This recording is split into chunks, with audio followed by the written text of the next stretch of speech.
में प्रसिद्ध है। ब्रह्मा जी सरोवर के तीर्थराज के किनारे पे गो माता का मेला, वेद लक्षणा गो माता का मेला यहाँ लगे और पूरे भारत में नहीं पूरे विश्व में प्रसिद्ध हो, ऐसा क्यों नहीं है? सनातन की वो ताकत कहाँ चली गई? संतों की वो ताकत कहाँ चली गई? मेरी माँ आज प्यासी है, भूखी है, पीड़ित है और वो नशे का कारोबार चरम पर है। ऐसा क्यों? उस ताकत को जगाना है, उस शक्ति को जगाना है। ताकत सोई हुई है, संकल्पित करनी है, संगठित करनी है और उस कार्य को चलना है। यही मेरा भाव है, यही राजस्थान गौ सेवा समिति का भाव है और यही सब कार्य गौ सेवा समिति करवाना चाहती है। ऐसे ऐसे कार्य हुए हैं समाज व सरकार में, और भी होंगे। अतिशोक्ति नहीं है, संकल्प है और पूर्व कार्य के भावों से विश्वास है। मेरे भी खुशी है, सभी हिंदुओं को खुशी होनी चाहिए। राम मंदिर बन रहा है, लेकिन प्राथमिकता भी एक चीज होती है। जब आग लगती है, जब दुख आता है, तब संकट होता है। मेरे पड़ोसी को भी बचाना है, मेरे शहर को भी बचाना है, सबको बचाना है, लेकिन सबसे पहले तो मैं मेरी मां को ही बचाऊंगा ना। तमाम ऐसे विषय हैं। इसलिए ये बात प्रदेश तक की थी, लेकिन निकलती निकलती है देश तक भी जा रही है, तो जानी भी चाहिए, चली भी गई। इसलिए संख्या के बल से, संबल के बल से, शब्दों के बल से गो भक्ति की भावना पूरे प्रदेश से लेकर पूरे देश में बहुत कमजोर है। तथा कथित बाहों में, धोखे में आकर संत हो, चाहे तमाम सब तरह के गोभक्त हो, इस शक्ति को जगाना पड़ेगा। और अब नहीं तो कब? आशा उसी से की जा सकती है जिन्होंने आशा जगाई है। हमेशा एक कल्पना रही कि गो विरोधी लोग क्या गाय का कार्य करेंगे, लेकिन जो गो समर्थक थे उन्होंने भी कौन सा पहाड़ तोड़ दिया। तो कैसे संभव है? चुप रहेंगे? मैं तो उसको भी अपराध मानता हूं। हो ना हो ये अलग विषय है, लेकिन जब अपराध होता है, अन्याय होता है, गलत कार्य हो रहा है, तो उसके खिलाफ बंधुओं आवाज तो उठानी चाहिए ना, बोलना तो चाहिए ही ना। पूज्य संत हीरापुरी जी महाराज जो जूना अखाड़े के बहुत बड़े संत हैं, उन्होंने भी जो कहा है बहुत ही सच्ची कहा है। और मैं तो कह रहा हूं तमाम देश के लोग जगे या नहीं जगे, लेकिन वो संत भी जग जाएंगे ना, तो भी ये कार्य हो जाएगा। दुख है, दर्द है, अरे क्या होगा, कब होगा, कैसे होगा? कौन सा विश्व गुरु, कौन सी भारत माता, गो माता पीड़ित है? ये बात है पूरे प्रदेश की और देश की। लेकिन हमें क्या करना है? पूरे देश का उदाहरण पूरे विश्व में जब दिया जाता है, तो मुझे लगता है कि हमें भी एक ऐसा उदाहरण पेश करना चाहिए जो समाज के सामने भी हो, जो सरकार के सामने भी हो। तमाम सब पूज्य संतों के श्री चरणों में बड़ी विनम्रता के साथ मैं इस बात को आपके समय प्रेषित कर रहा हूं। तमाम आप सब लोग पुष्कर के और आसपास की जो युवा शक्ति बैठी है, उनके श्री चरणों में प्रेषित करना चाहता हूं। अरे सरकार कब करेगी, कैसे करेगी? करवाएंगे, लेकिन क्या हम ऐसा नहीं कर सकते? क्या ऐसा हम नहीं कर सकते कि कम से कम पुष्कर सुने ध्यान से? क्या हम सब में इतनी ताकत नहीं है कि कम से कम तीर्थराज पुष्कर को तो हम पूर्ण रूप से निराश्रित गोवंश मुक्त कर दें, प्लास्टिक मुक्त कर दें, गो माता यहाँ पीड़ित भूखी ना रहे, ऐसा हम तीर्थराज पुष्कर को कर दें? ऐसा हम नहीं कर सकते? क्या हम नहीं कर सकते? हमारी इतनी ताकत नहीं है?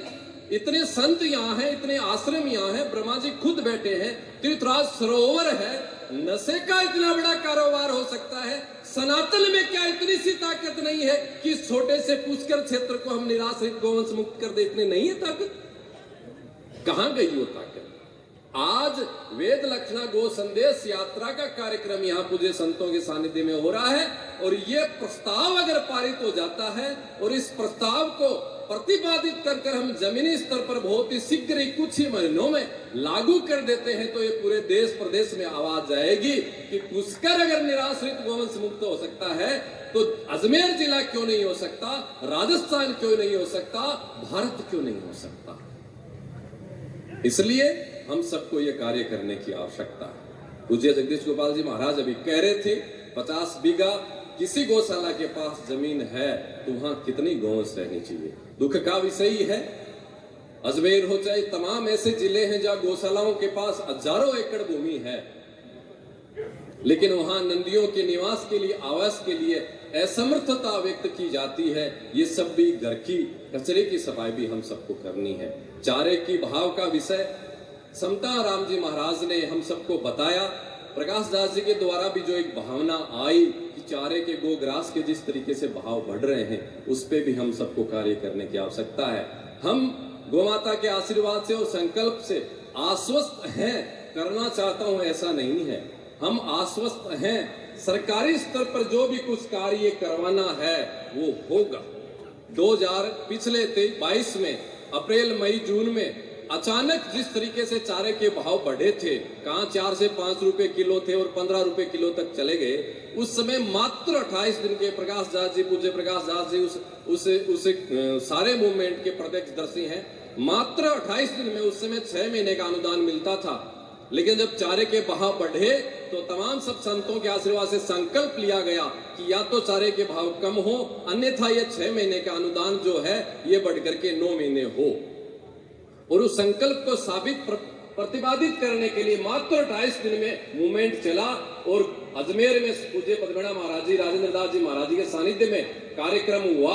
उसमें 6 से 9 महीने की घोषणा सरकार को करनी पड़ी। ये बात तो छोटी है, पूरी सरकार वहां संतों के चरणों में आकर के घोषणा, स्वयं मुख्यमंत्री, प्रदेश अध्यक्ष, तमाम जो सरकार कैबिनेट थी वहां संतों के पास आकर के और आदेश लेकर के उन्होंने 6 से 9 महीने की। अब ही करना है कि पुष्कर जो है इसको हम निराश्रित गोवंश मुक्त कर दें। गायत्री माता, ब्रह्मा जी भी और भगवान तीर्थराज सरोवर भी वो कार्य करवाना चाहते हैं, वो ही करवा रहे हैं। वो ही हमारे हृदय के अंदर भाव जगा करके इस शरीर के द्वारा करवाना चाहते हैं। इससे बड़ा आशीर्वाद कोई हो नहीं सकता। इसीलिए अंतिम ये मेरे भाव आप सबके समक्ष गोमाता के चरणों में, संतों के चरणों में प्रेषित करके मैं मेरी वाणी को विराम देने से पूर्व जो एक संकल्प दृढ़ है दिल्ली तक का, उसको भी हम सबको लेना है और बहुत जल्दी करवाना है। पीड़ा बहुत है, ऐसी भी पीड़ाएं हैं जिन पीड़ाओं को अगर ऐसी बड़ी सभा में उजागर किया जाए तो अतिशोक्ति होती है। ऐसे भाव बाहर नहा निकलनी चाहिए। लेकिन इन कानों ने, इन आंखों ने वो देखा है, वो सुना है, जो सुन करके, जो देख करके ऐसे लगता है कि रे कब ये पीड़ा दूर होगी, कैसे होगी। अरे सनातन का वो काल, भगवान श्री राम का वो काल, भगवान श्री कृष्ण का वो काल, उस समय ऐसी व्यवस्थाएं नहीं थी कि राजाओं का तो राज करने का काम था और गौ सेवा का काम समाज का था। ऐसा था क्या? नहीं था। समाज भी गौ सेवा करता था और राजा भी गौ सेवा करता था। आज जिस तरीके से सरकारों के द्वारा ये कहा जाता है कि गौ सेवा का कार्य तो समाज का अथवा संतों का है, अरे ये किसको मूर्ख बना रहे हो? और फिर कौन सी गीता का ज्ञान आप अमेरिका में जाके बांट रहे हो? उसी गीता में लिखा है कि सबसे प्रथम अगर राजा समर्पित है तो वो गौ माता का दुख दूर करेगा। वो उसी गीता में लिखा है। और आज आप ये मूर्ख बना रहे हो कि ये काम तो समाज का और संतों का है, गौ सेवा का। इससे बड़ी क्या मूर्खता हो सकती है? ये जो वोट बटोरने का झूठा जो ठगी का कार्य हो रहा है, इसको समझना पड़ेगा। जाति और तमाम लालचों के व्यर्थ जंजाल में सनातनी जब तक डूबा रहेगा, तब तक कितने संत लोग सरकारी नीतियां, गो आधारित नीतियां नहीं बन पाएंगी। इस प्रदेश में तो कैसे चमत्कार हुआ अभी तक समझ में नहीं आया। लेकिन केंद्र में ऐसी ताकतें जिनको क्या कहें बैठी हैं कि उन ताकतों तक अभी तक भी वो शक्ति अपनी बहुत कमजोर पड़ रही है। शक्ति जगे। शक्ति क्या है? वोट की है। अगर गाय का वोट मिलता ना, तो जिस तरीके से 108 की एम्बुलेंसें चल रही है ना पूरे राजस्थान भारत में, वैसे एम्बुलेंसें चलती। लेकिन सरकार गाय का वोट नहीं है, अरे गाय का वोट तो नहीं है, लेकिन गाय वालों का तो वोट है ना।